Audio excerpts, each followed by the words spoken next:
C'est bon, on est en live. Bonsoir à tous, bonsoir David. Salut Romain, salut tout le Donc, monde. on va aborder le retour de AI Marketing. Donc, AI Marketing est bien de retour sous le nom de Neurotechnologie Globale. Nous avons publié hier des documents qui prouvent qu'ils sont donc à la tête avec les mêmes dirigeants. Je fais un petit rappel pour les personnes qui envisagent d'investir sur la plateforme. Il s'agit d'un investissement exotique. Alors, ne misez pas toutes vos économies en pensant réaliser le coup du siècle et devenir millionnaire. Ce serait vous mentir. Cette plateforme est destinée à des investisseurs qui ont une appétence au risque élevé et tout peut disparaître du jour au lendemain. Donc, il est essentiel de bien garder ça à l'esprit pour pouvoir vivre sereinement votre investissement. Réfléchissez à bien investir en fonction de vos capacités et surtout, ne vous endettez pas pour ce business. OK ? Maintenant que ce sujet il est abordé, on va pouvoir entrer dans le vif du sujet. UDM Creator Ltd, comme je vous l'ai partagé avec David hier sur nos canaux, c'est l'ancienne société qui a été créée avec 100 livres sterling. OK ?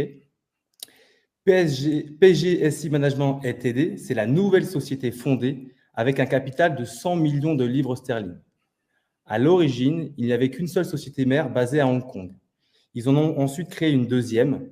Donc, il y avait UDM Creator Ltd, ça c'est la première, pour lancer leur carte bancaire de cashback et contourner donc les restrictions russes auxquelles ils étaient confrontés avec un capital donc de 100 $. La deuxième société, donc celle de Neurotechnologie Globale, c'est PGSI Management Ltd.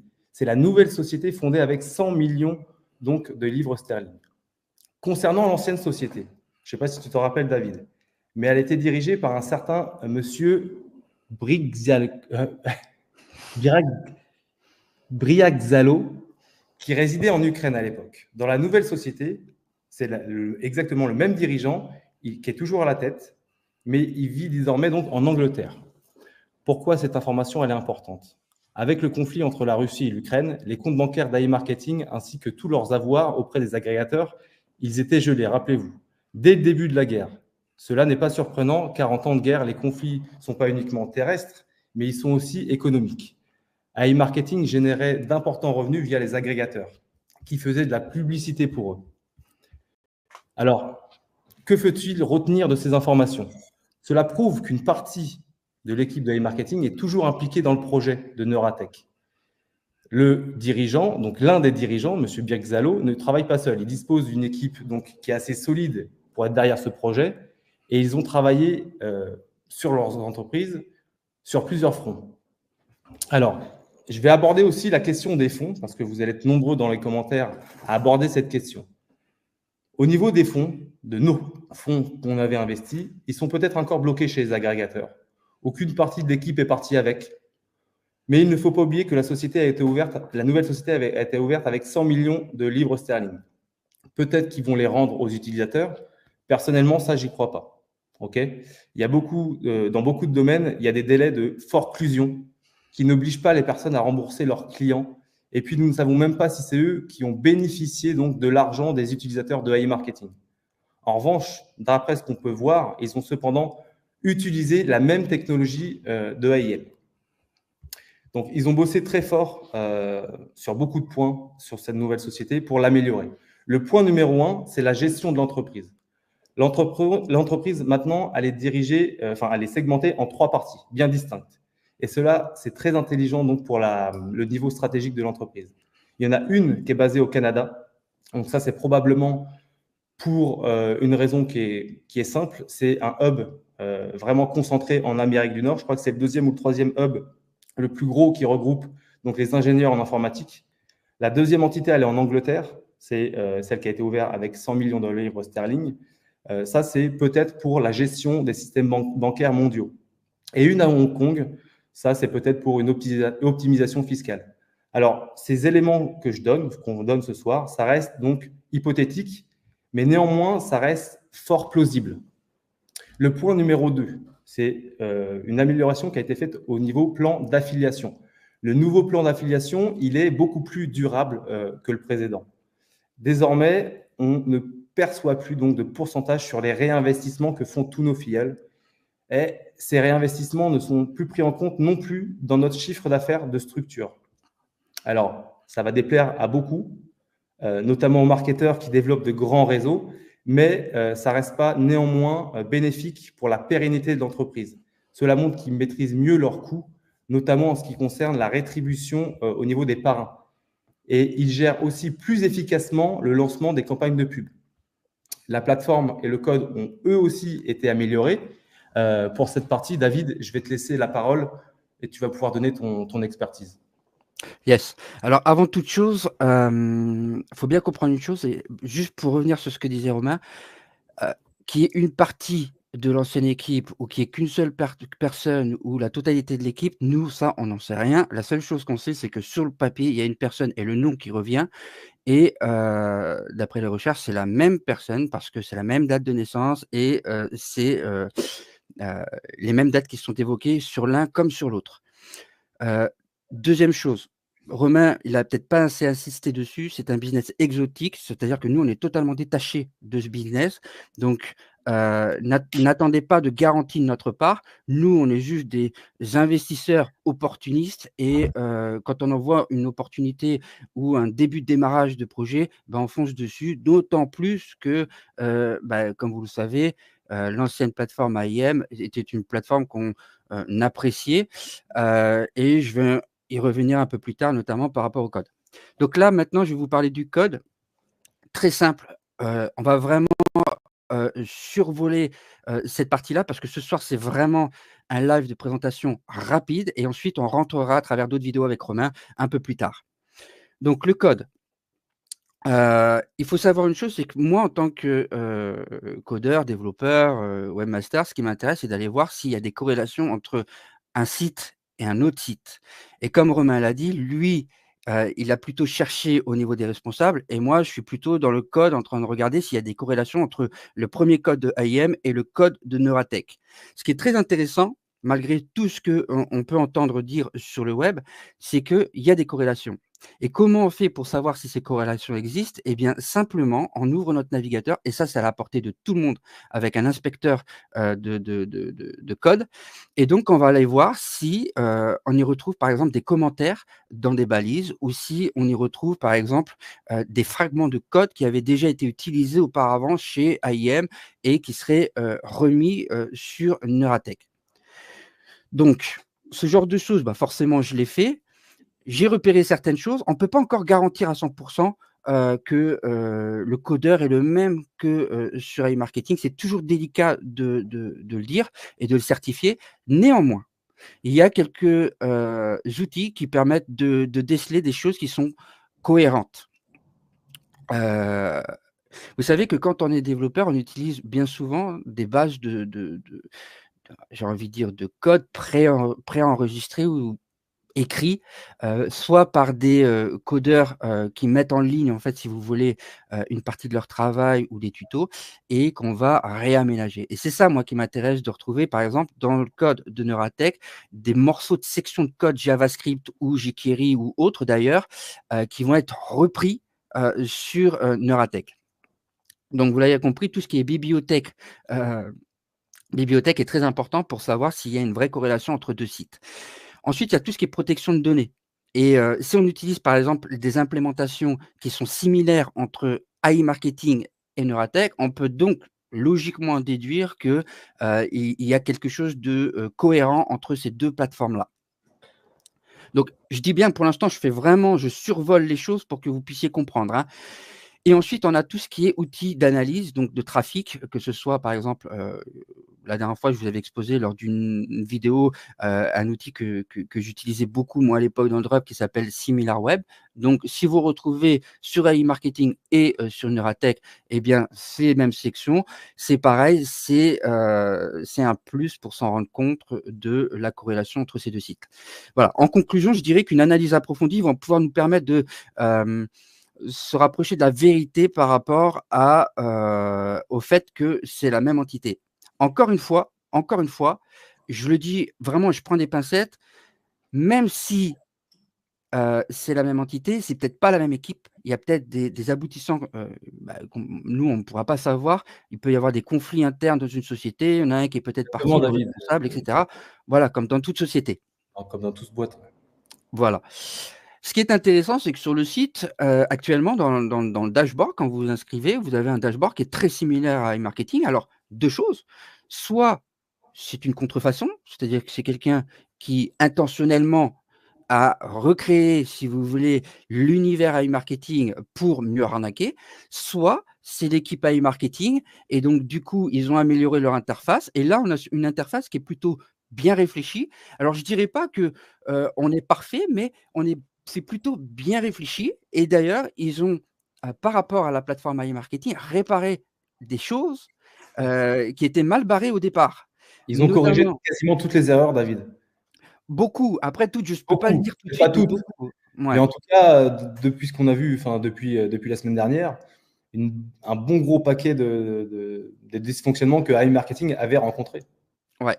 Déjà, la fluidité du site. C'est-à-dire que, je ne sais pas si vous vous rappelez, mais des fois, on avait une latence incroyable, on ne pouvait pas se connecter, parce qu'il y avait trop de personnes qui se connectaient, en une fois et qui faisaient donc des appels de, mise à jour, si vous voulez, des dashboards concernant les ventes et cetera. Pourquoi? Parce que les API étaient directement, configurées sur le site iMarketing et ça, c'était une grosse erreur et nous d'ailleurs, juste une petite parenthèse, quand on a voulu faire Coupons, eh bien, on a, parce qu'on avait vu le travail d'iMarketing, on avait travaillé de telle façon à ce que, les API puissent, enfin, les numéros des boutiques n'étaient pas les mêmes que sur les sites d'affiliation. Donc vous ne pouviez pas retrouver, réellement, si vous voulez, le site d'affiliation qu'on utilisait. On en utilisait beaucoup, et d'ailleurs, si le projet, on l'a stoppé, c'est pour une bonne raison, c'est que les sites d'affiliation, il y en avait tellement et nous, dans l'ensemble des sites d'affiliation, on a remarqué qu'il y avait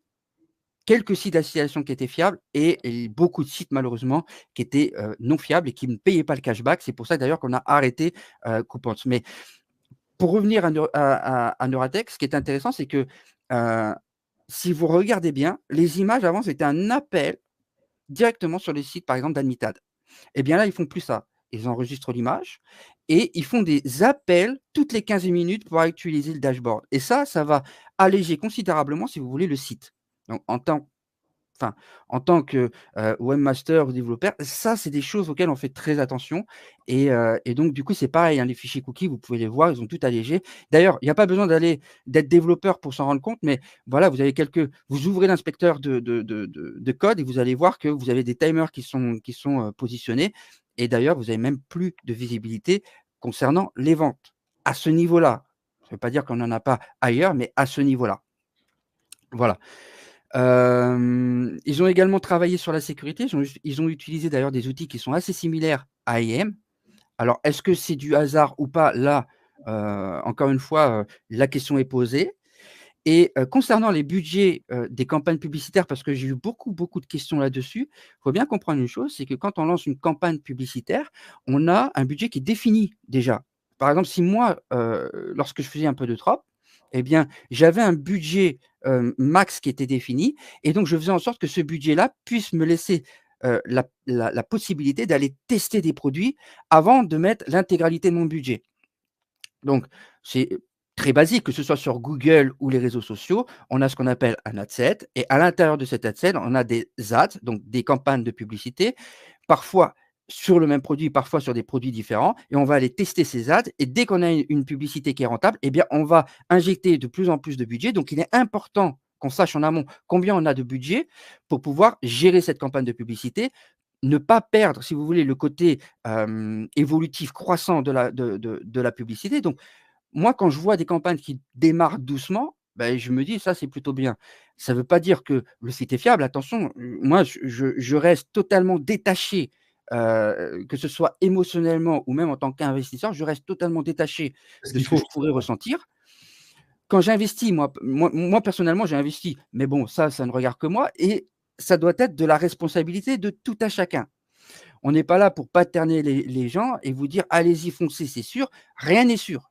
Dans ce monde, rien n'est sûr. Au bien vu sûr. du contexte actuel, économique, géopolitique et cetera, il y a rien n'est sûr. Il y a personne qui est un as en éco, il y a personne qui est un as en politique. Ils sont franchement, vous avez juste à ouvrir vos chaînes télé, vous allez vous rendre compte que, voilà, les soi-disant bons, c'est eux qui nous endettent et cetera. Donc bon, ça reste risqué.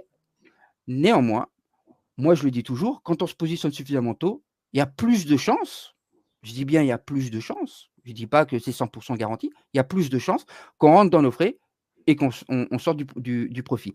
Moi, c'est ma vision des choses, ça n'engage que moi et ça, voilà, il ne faut pas que cette vidéo vous rende enthousiaste pour investir. Vous le faites selon vos moyens, vous ne vous endettez pas et surtout, voilà, prenez le temps de la réflexion, analysez si vous avez les capacités d'analyser et tout se passera bien, quoi.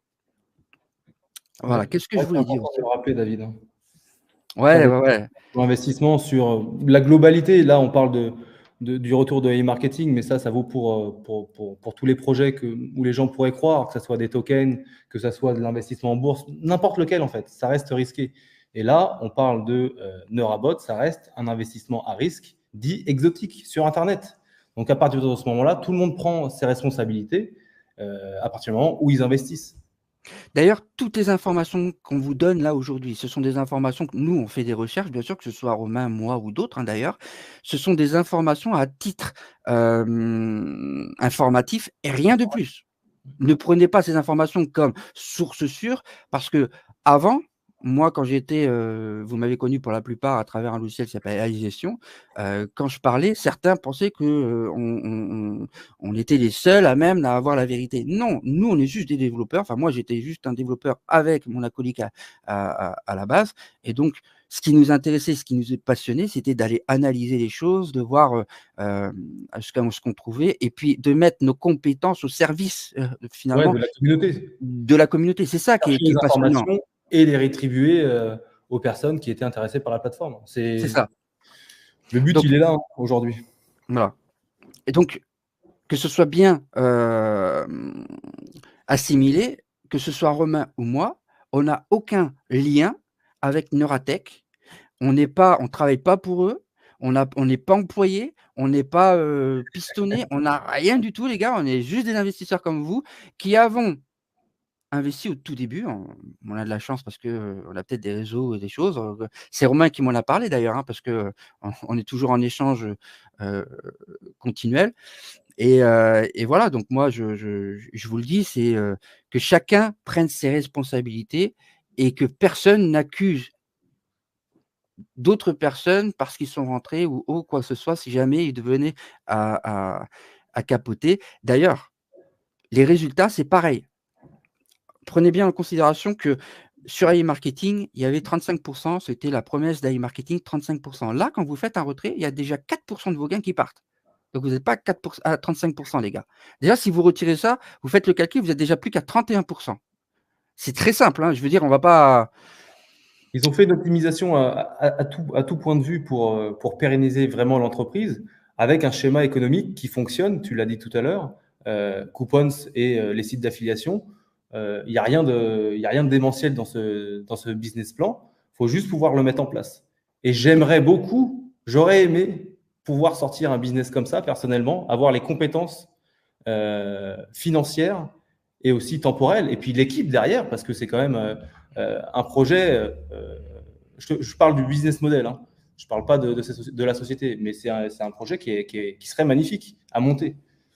ouais et en fait, comme Romain l'a dit, si je devais comparer les 2 structures actuelles, je dirais que Neuratech est mieux pensée. D'une, pour que ça dure parce qu'effectivement le schéma, de parrainage est beaucoup moins rémunérateur, du coup, vous l'aurez compris et deuxièmement, le fait de réactiver le robot tous les dimanches, ça permet à Neuratech de savoir qui est actif ou réellement actif sur la plateforme et 2, de connaître le budget en amont pour la semaine, pour déployer les campagnes de publicité.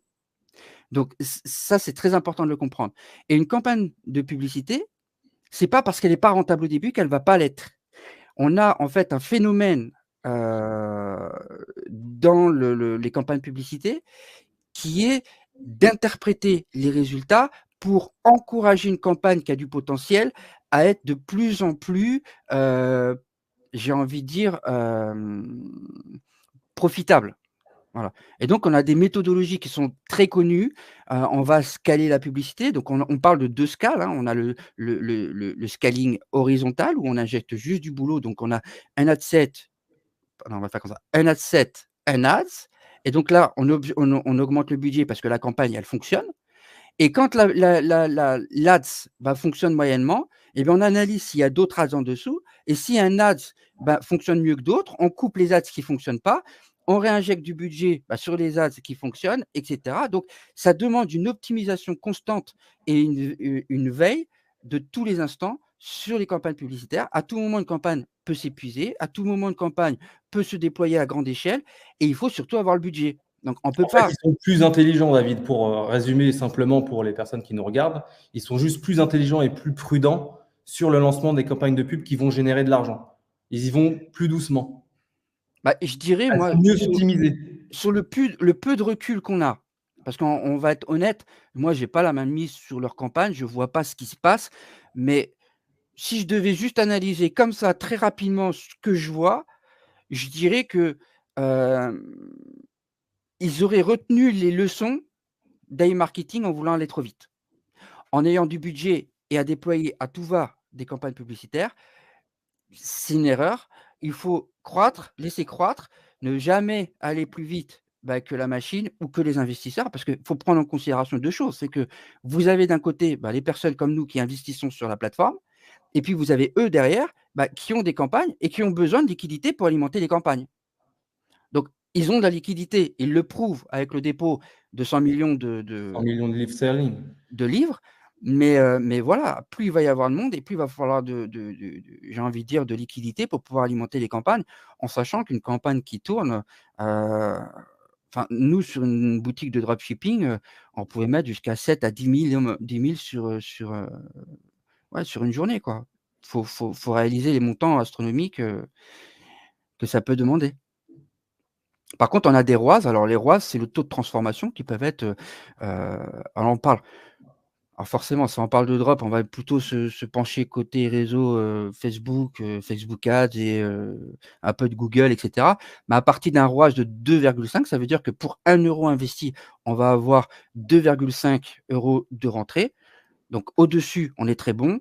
À 2,5, on est profitable, mais on est plutôt break even et en dessous, on est plutôt mauvais, on est Ouais. plutôt mauvais.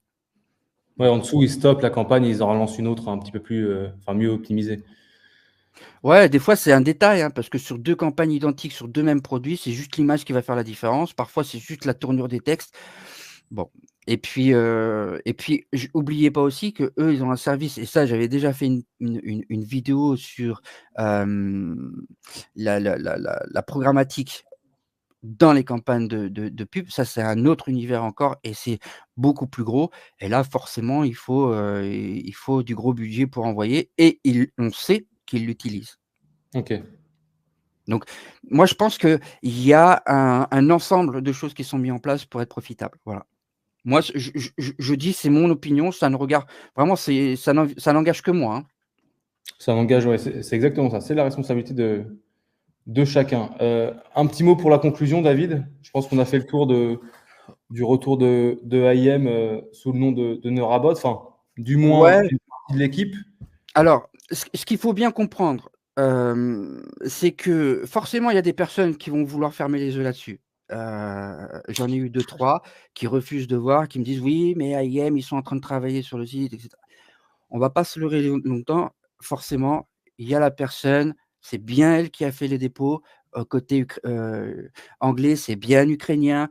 Là-dessus, on peut pas le démentir cette information réellement. Maintenant, peut-être que c'est un falch, on peut pas Peut-être le qu'ils sont sous garantir, mais gouvernement anglais, et puis voilà. la reine Elisabeth II qui a Mais magouillé tout ça. pour un utilisateur lambda, logiquement, c'est la même société. Ouais. On vraiment pour terminer là-dessus, on ne sait pas ce qui s'est passé et je doute réellement par rapport à ce que j'ai vu, parce qu'il y a des vidéos qui circulent, je doute réellement qu'il y ait une personne qui soit en contact direct aujourd'hui, à l'heure où on fait cette vidéo, avec eux. Voilà. Je crois pas non plus. Je vais être très clair, Je pense pas. Donc, si vous entendez des gens qui disent oui, mais on m'a dit que de sources sûres que machin et tout, ça, on l'a entendu hein, pendant des années. Ouais.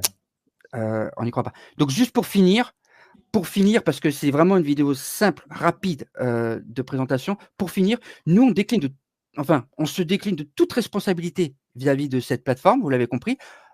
Nous, en tant que personne et en perso, on investit, ça ne regarde que nous et il faut que personne ne se sente obligé, déjà, parce que quand une plateforme a fini comme AIM, eh bien, il y a de grandes chances, on ne va pas se mentir, il y a de grandes chances qu'elle finisse de la même façon. C'est souvent comme ça, malheureusement. Vous le Arrivé savez, malheureusement. voilà. Maintenant, on n'est pas là pour faire rêver qui que ce soit.